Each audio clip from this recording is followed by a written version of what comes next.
Halo saudara-saudara, selamat datang di acara On the Way pada hari ini tentang dalam segi kesehatan. Oke, sebelum kita membahas lebih lanjut tentang kesehatan ini, marilah kita satukan hati dalam doa. Tuhan Allah Bapa yang di surga, terima kasih untuk kesempatan hari ini Tuhan, kami dapat berkumpul untuk mendengarkan firman kebenaran-Mu. Hamba berdoa, Engkau berkati kami semua Tuhan, yang sebentar lagi akan kami belajar tentang firman kebenaran-Mu, dan juga para pendengar-pendengar acara ini. Biarlah Tuhan, apa yang kami dapat firman kebenaran-Mu pada hari ini bisa menjadi bekal untuk kehidupan kami, untuk lebih bisa hidup sehat, dan untuk lebih bisa melayani dan mengasihi-Mu. Terima kasih Tuhan, di dalam nama Yesus Kristus, kami berdoa. Amin. Oke, saudara-saudara, hari ini kita akan belajar tentang kebenaran firman Tuhan tentang kosher food. Oke, kita sudah belajar minggu lalu bahwa Tuhan perintahkan kita apa yang boleh kita makan dan apa yang tidak boleh kita makan. Baik itu hewan darat, hewan di udara, dan juga hewan di laut. Oke, minggu lalu kita sudah belajar ayat-ayat firman Tuhan yang begitu detail, yang mengajarkan kita, memerintahkan kita apa yang boleh kita makan dan tidak boleh kita makan. Nah, untuk hari ini kita akan belajar dalam segi fungsinya. Kenapa Tuhan perintahkan kita, ini yang boleh dimakan atau itu yang tidak boleh dimakan. Atau makanan ini adalah kosher dan itu tidak kosher. Oke, hari ini kita akan membahas tentang hewan darat. Oke, hewan kosher yang di darat yang Tuhan hendaki kita makan. Oke, saya ambil contoh, itu adalah sapi. Nah, kita sudah belajar minggu lalu bahwa apapun hewan yang dipersembahkan di atas mezbah, itu adalah kosher. Setuju, saudara? Seperti sapi, lembu, domba, kambing, bahkan burung pipit, bagi orang yang tidak mampu di zaman itu. Oke, kita akan membahas tentang hewan darat hari ini, tentang sapi.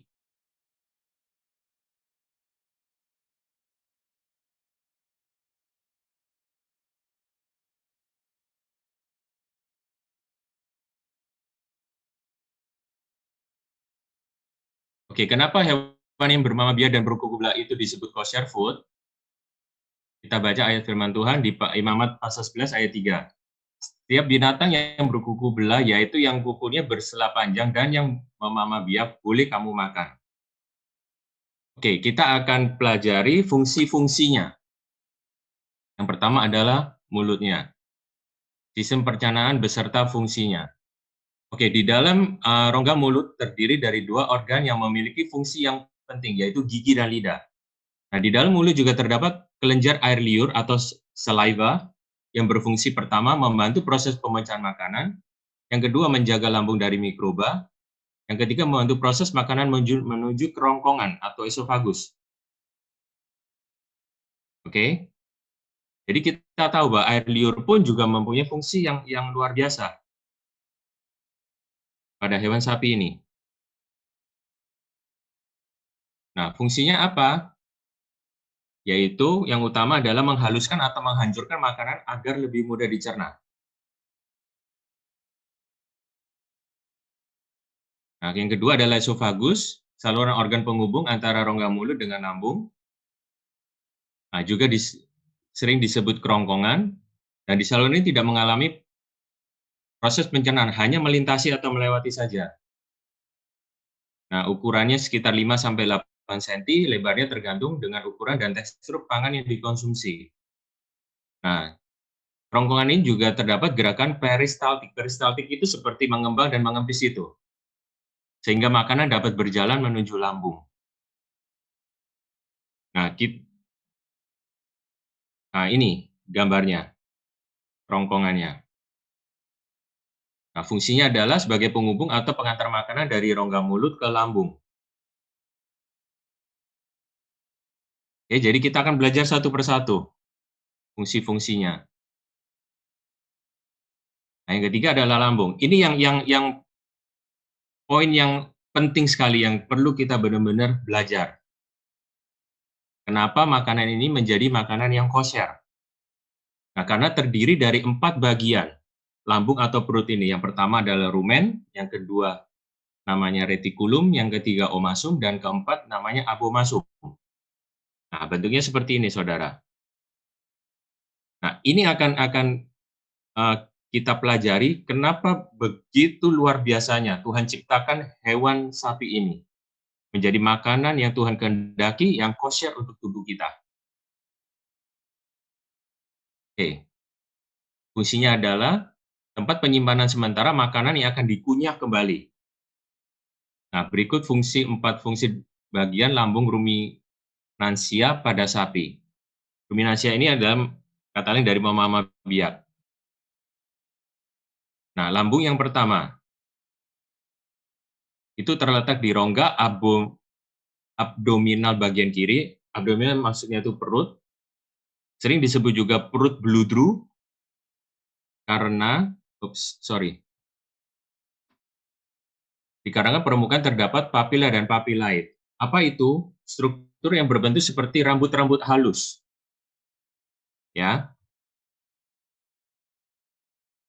Nah, fungsinya apa? Dia menghaluskan dan menyimpan materi makanan yang dikunyah sementara dengan bakteri yang cukup banyak, protozoa bersel 1, dan mikroba lainnya yang memecah makanan. Nah, jadi lambung pertama ini masih masih banyak itu bakteri-bakterinya campuran makanan yang punya itu masih bercampur aduk. Jadi masih belum final. Ya, makanannya masih banyak mengandung berbagai macam, termasuk mikroba dan lain-lainnya. Oke. Nah, untuk lambung yang kedua itu juga sering disebut perut jala atau hardware stomach. Terletak dekat rumen berbatasan, namun keduanya tidak memiliki dinding penyekat. Nah, pembatas antara rumen dan retikulum itu hanya berupa lipatan, sehingga partikel pangan menjadi tercampur. Nah, jadi di perut kedua ini juga masih ada campuran-campuran.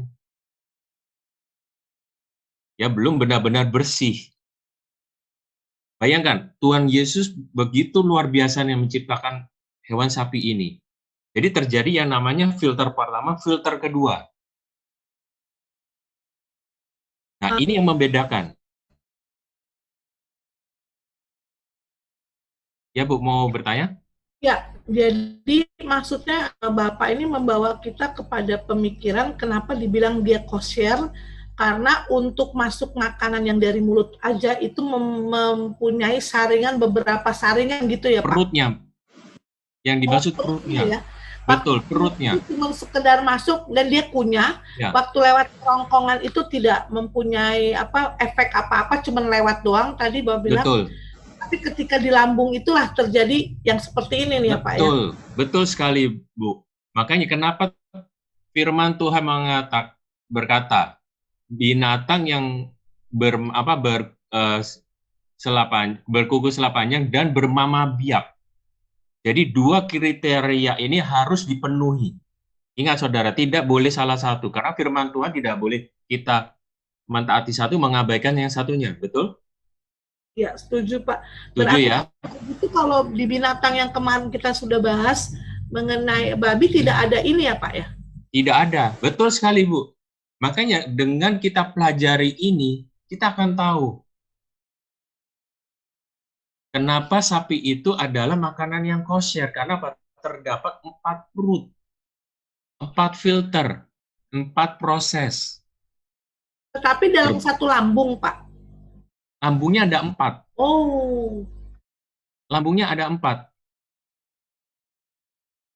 Itu yang membuat makanan itu kosher yang Tuhan kehendaki kita makan. Kalau babi cuma satu lambung? Betul sekali. Bagaimana Dan dengan manusia, Pak? sama. Dan ingat, hewan yang berperut 4 tidak pernah makan daging. Ya, betul kan? Tuhan ciptakan sesuai anatominya itu benar-benar sempurna. Kita lihat sapi mempunyai taring nggak di giginya? Tidak. Tidak, dia tidak perlu mengoyak. Taring berfungsi untuk mengoyak daging. Nah, namun kita harus tetap mengikuti 2 kriteria ini yang tadi kita sama-sama baca di sini. Sorry. Nah, ayat firman Tuhan ini. Nah, kukunya yang bersela panjang dan memamah biak. Jadi 2 kriteria harus dipenuhi. Saya beri contoh, binatang yang memamah biak tapi kukunya tidak bersela panjang. Saudara tahu apa? Binatang itu? Kita sudah belajar minggu lalu di ayat firman Tuhan. Memamah biak tapi tidak berkuku panjang. Ya, itu haram bagimu. Itu babi, Pak. Bukan, onta. Onta. Ya, onta. Nah, kita lihat. Ya kan, orang bisa berdalih, oh kan bermamah biak perutnya apa dan sebagainya dan sebagainya. Tapi ingat, firman Tuhan, ya kan, dalam satu ayat gini kita tidak boleh mengabaikan satu kan? Ya. Betul kan? Ya. Dan Tuhan sudah memberikan tanda, satu di luar, satu di dalam. Kalau kita tidak bisa melihat dalamnya, itu perutnya ada berapa, kita lihat kukunya. Kita juga bisa lihat apa yang dia makan. Kita juga bisa lihat struktur giginya. Setuju? Iya. Ya. Makanya kita dengan kita belajar gini, kita akan tahu. Jadi firman Tuhan itu bukan hanya apa ya seperti cerita atau sebagainya, mempunyai makna yang luar biasa. Pak, bagian ini tadi semua bisa kita makan. Contohnya kan ada tuh lidah sapi, lidahnya juga boleh dimakan. Oh, itu nanti Bu. Itu nanti. Itu kita akan belajar kembali. Kenapa saya tanya? Karena berhubungan sama mulut. Maaf, Pak. Oh, enggak masalah, Bu. Itu kan ada yang namanya jerohan kan? Ya. Lemak jerohan, ingat? Iya, jerohan. Nah, ingat firman Tuhan mengatakan apa? Segala umbai dan sebagainya hendaklah kau bakar. Iya. Pak, berarti boleh nih Pak masukan nih bagi setiap nanti yang menonton acara ini boleh bertanya ya Pak ya. Mungkin silakan. Kan ya saudara-saudara, bagi pendengar YouTube boleh bertanya di kolom komen atau menulis apa saja yang saudara kira-kira ingin tanyakan. Silakan, kita akan tanggapi. Ya, ini pasti banyak yang mau tanya nih Pak. Cuman karena kita kan nggak buka line langsung, jadi mungkin bisa di komen ya Pak ya. Ya. Oke, baik Pak. Dan perintah Tuhan itu sederhana sekali, sederhana. Sederhana untuk dimengerti. Jika kita membaca ayat firman Tuhan itu dengan teliti. Oke? Ya.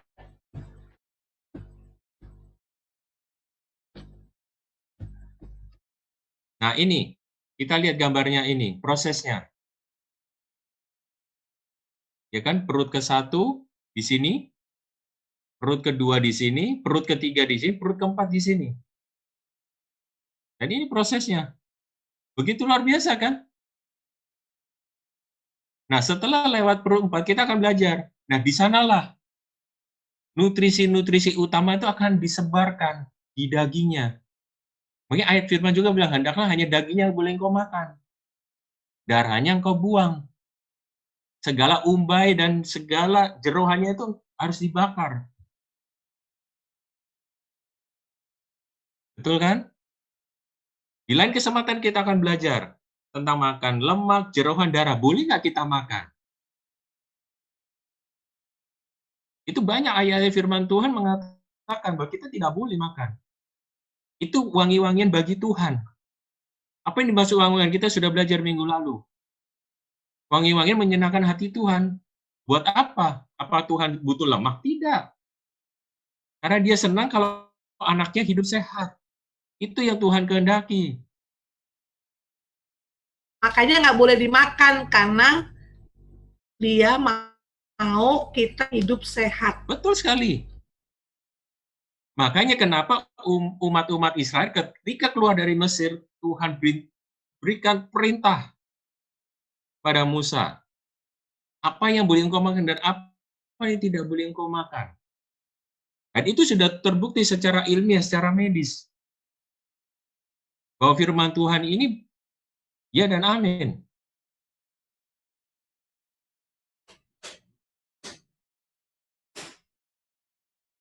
Oke, kita akan lanjutkan ke lambung yang ketiga.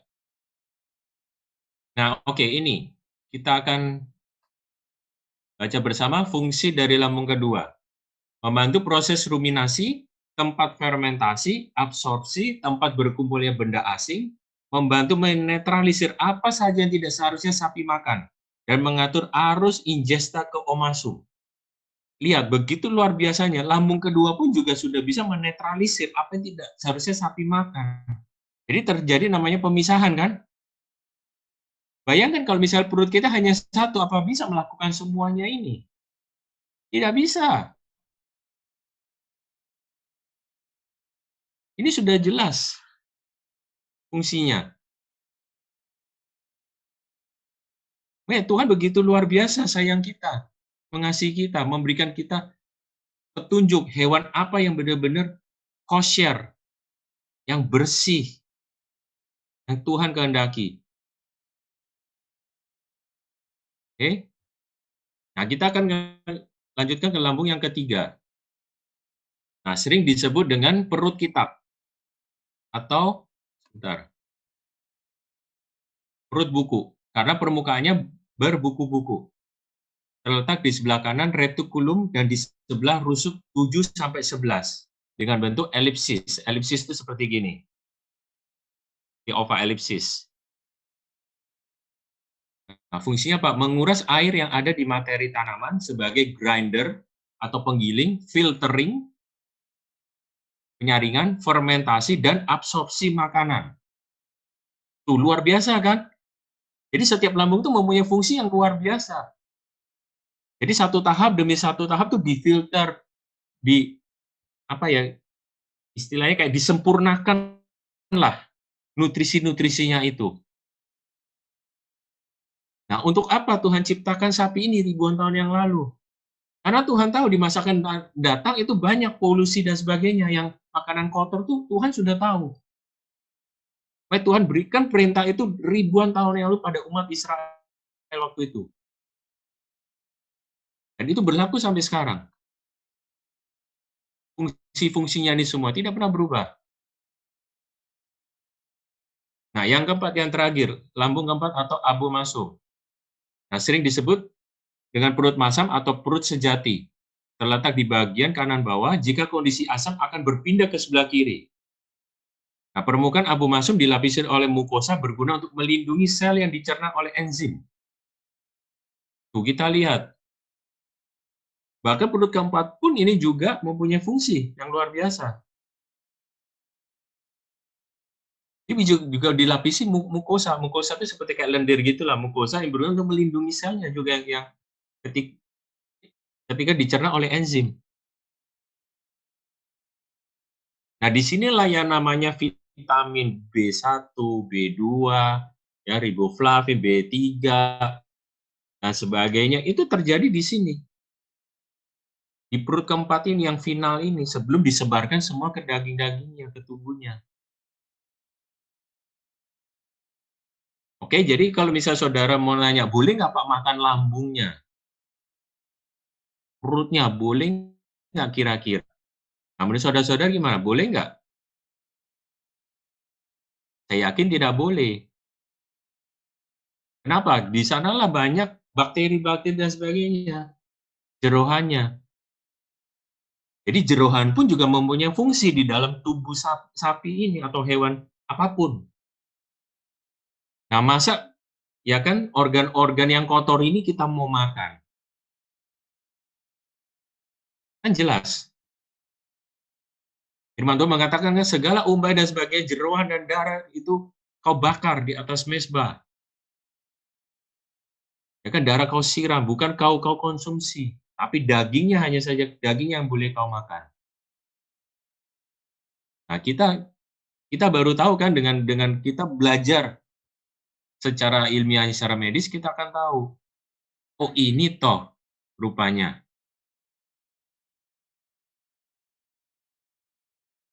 Nah, selain itu abu masuk juga terdiri dari 3 bagian, yaitu kardia atau sekresi mukosa, fundika itu pepsinogen, renin, HCl dan mukus, dan pilokorida sekresi mukus. Makanya kita lihat fungsinya pun begitu luar biasa, begitu kompleks dalam setiap perut sapi ini. Jadi sudah jelas kan saudara bahwa makanan kosher yang Tuhan perintahkan itu benar-benar kosher.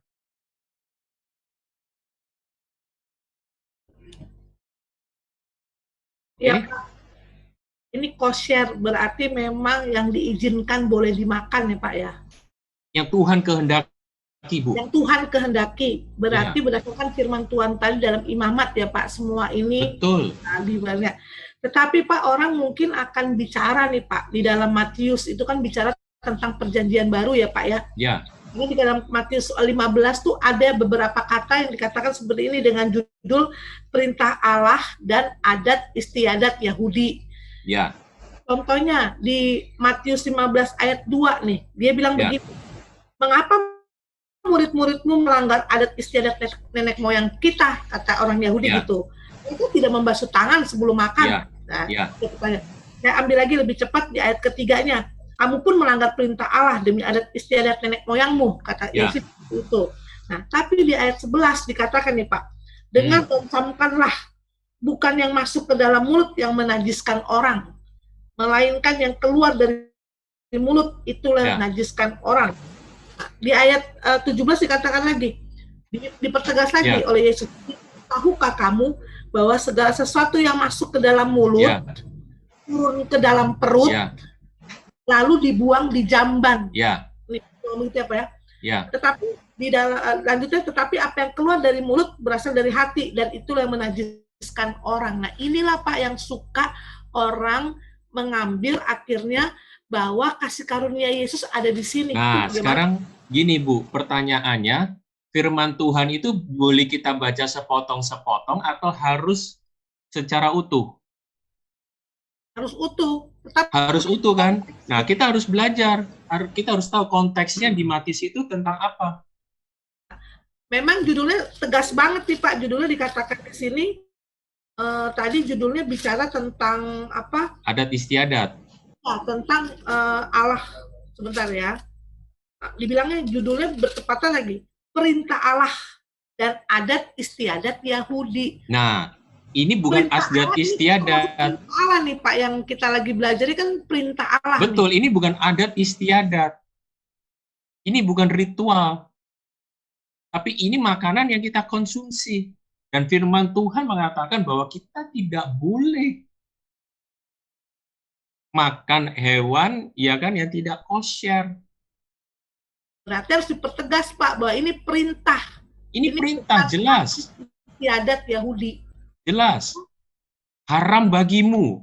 Udah jelas, ayat firman mengatakan haram bagimu, menjadi kejijikan bagi Tuhan.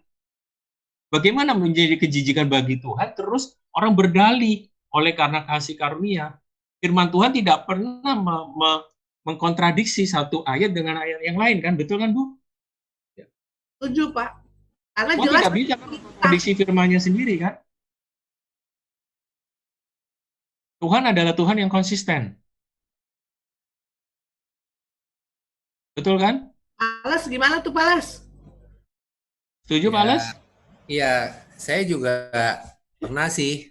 Kemarin tepatnya ada pernah lihat YouTube, ada ya yang mengcounter masalah makanan ini nih Pak Jimmy. Ya. Bahwa makanan haram di itu bicara konteks di perjanjian lama di imamat ya kan. Ya, Konteks perjanjian baru kita anak-anak Tuhan hidup di bawah kasih karunia oke, dan counter dengan ayat yang dibawakan oleh Bu Roli nih oke. kan. Nah, sempat istri saya juga bilang ini gimana nih Pak ya kan responnya. Kalau saya bilang ya saya setuju dengan apa yang dikatakan oleh Pak Jimmy ya kan. Firman Tuhan itu nggak bisa di saat kita baca firman kita nggak bisa melupakan perjanjian lama juga ya Pak ya. Betul. Karena itu perjanjian lama PL dan PB itu satu kesatuan dalam. Ya, itu firman Tuhan sendiri. Iya. Jadi ya mau nggak mau ya Gimana kalau kita mau taat begini. ya kan taatnya sempurna ya lakukan itu semuanya. Betul. Jadi gini Pak Les, kalau misalnya orang mengcounter bahwa oh Matius itu kita hidup di bawah kasih karunia, pertanyaannya sangat sederhana. Yang mengatakan di Matius yang berfirman itu siapa? Siapa? Tuhan Allah sendiri. Tuhan Yesus kan? Ya, Tuhan Betul Yesus. ya? Sekarang saya mau tanya satu pertanyaan lagi, sangat sederhana. Apakah Tuhan Yesus makan babi? Gitu. Kenapa? Sampai sekarang pun tidak ada di sana, Pak. Karena Yesus taat. Betul kan? Makanya terus bagaimana orang bisa bilang, oh di bawah kasih karunia, jadi kita boleh makan sembarangan. Ya kan? Yang berfirman Tuhan Yesus sendiri pun tidak makan babi. Bagaimana kita bisa berdalih? Mungkin gini Pak, tadi itu baru jelas nih saya sendiri sekarang. Jadi ini boleh dikatakan yang tadi imamat itu adalah perintah sebenarnya. Perintah, jelas. Haram bagimu. Bukan sebagai pemberitahuan, tapi perintah. Gitu. Betul sekali Bu. Jelas, perintah. Beda. Jadi bukan adat istiadat Yahudi. Betul. Nah itu harus diinikan. Jadi orang karena ini perintah Allah kan ya harus jalanin, nggak bisa enggak. Kalau mereka berpikir ini sebagai adat istiadat Yahudi, ya terserah gue dong, gue bukan orang Yahudi kok. Betul. Gitu loh Pak. Betul. Bahkan orang berdalih kan kita mengikuti agama seberang, betul kan? Iya benar. Ya. Nah terus kita apa? Oh kita Israel yang rohani, betul ya? Rohaninya doang. Nah sekarang pertanyaannya, orang Israel makan ini nggak? Makan babi nggak? Ya itu dia Pak. Tadi atau makan yang tidak kosher nggak? Ya tidak, karena kan mereka berpegang pada perjanjian lama, maka mereka tidak kan. Nah, kita di sini berpikir itu sebagai adat istiadat Yahudi, padahal itu adalah imamat 11 tadi itu adalah perintah. Perintah dari Tuhan. Karena orang Yahudi pun tahu bahwa imamat itu adalah perintah dari Tuhan. Yes. Bukan adat istiadat. Jadi jangan lihat sebagai adat istiadat, tapi kembali kepada firman Tuhan perintah, gitu ya Pak? Betul. Itu jauh sekali namanya adat istiadat dan perintah. Ya, betul kan? Pak, karena di Matius ini perikopnya jelas perintah Allah dan adat istiadat. Nah, karena yang berfirman itu sendiri juga Tuhan Yesus sendiri. Pertanyaannya di perjanjian baru ada nggak kita temukan bahwa Tuhan Yesus makan makanan yang tidak kosher? Tidak.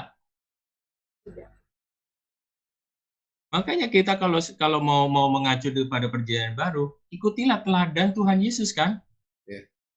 Bagaimana dia hidup, bagaimana dia mengabarkan Injil dan sebagainya, ikuti teladannya.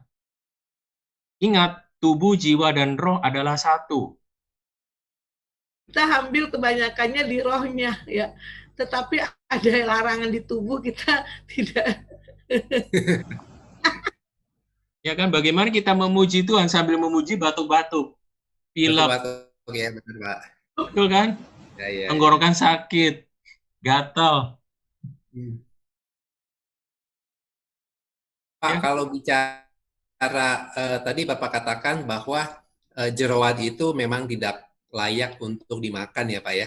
Betul. Tapi kalau kita lihat kan sebenarnya kalau untuk jeroan itu boleh dikatakan sebagai penambah taste dari sebuah hidangan lah. Contoh kayak kita makan bubur ayam nih. Bubur ayam itu kalau nggak makan ati ampla sama usus ayam tuh kayaknya kurang banget gitu loh Pak. Nah, sedangkan bicara ayam kan itu kan ya diperbolehkan ya, makanan yang diperbolehkan secara firman Tuhan. Nah, dan sedangkan pada saat kita makan itu sudah dibersihkan tuh Pak. Ya. Nah, jadi secara kalau dari segi kesehatan boleh dikatakan sudah bersih lah. Sebenarnya itu layak dimakan, bertentangan nggak Pak kalau kita makan itu Pak? Oke, sekarang kalau mereka berdalih bahwa dicuci sudah bersih, saya mau tanya, bersihkah itu? Ren, hilang Ren. Iya. Pertanyaan bersihkah itu? Sederhana kan? Kalau mereka bilang bersih, coba yuk kita lihat di mikroskop yuk. Masih ada bakteri-bakterinya nggak? Nah, itulah. Dan ingat, Tuhan sengaja, ya kan, naruh makanan yang enak-enak itu di jeroan supaya apa? Sebagai satu tantangan untuk kita. Tantangan apa? Untuk bisa mengendalikan diri kita. Mengendalikan diri ya Pak ya? Oh iya. Iya benar. Pengendalian diri aja Pak. Mau taat apa enggak? Ya, itu aja. Kalau kita taat, Tuhan kan pasti beri buah roh, pengendalian diri. Betul kan? Iya, iya. Oh, firman Tuhan tidak bertentangan satu dengan yang lain. Berarti jeroan nggak bicara jeroan dari binatang sapi aja nih Pak ya, semua binatang jeroannya. Ingat, kita lihat fungsi dari organ. Sederhananya gitu, fungsinya apa itu? Oke. Sederhana. Kalau jantung kayak jantung ayam tuh Pak, itu kan banyak dijual untuk dimakan juga Pak. Sedangkan fungsi jantung kan boleh dikatakan sebagai nafas sumber kehidupan ya Pak dalam suatu makhluk. Nah sekarang pertanyaan dilewati oleh apa jantung itu kebanyakan? Darah. Nah darah boleh dimakan nggak? Tidak. Oke. Sederhana kan? Iya. Mungkin firman Tuhan jelas, sempurna. Ya. Oke saudara, kita stop di sini dulu. Ya. Minggu depan atau lain waktu kita akan lanjutkan kembali. Kita akan bahas lebih dalam lagi. Tapi boleh ya Pak, yang mau bertanya silakan tetap di YouTube ya Pak. Ya, silakan saudara. Ini masih yang banyak mau bertanya, Pak, yang mau ditanya. Nanti mungkin di komennya aja deh. Boleh di kolom komen. Apapun pertanyaan yang saudara ingin tanyakan. Dan jangan lupa untuk subscribe, like, dan boleh di-share bagi saudara-saudara yang lain yang ingin mengetahui tentang firman kebenaran Tuhan tentang kesehatan. Oke. Oke. Terima kasih saudara semua. Terima kasih banyak. Ya, Tuhan Yesus memberkati. Ya. Amin. Terima kasih Pak. Sampai ketemu. Ya, terima kasih juga Pak.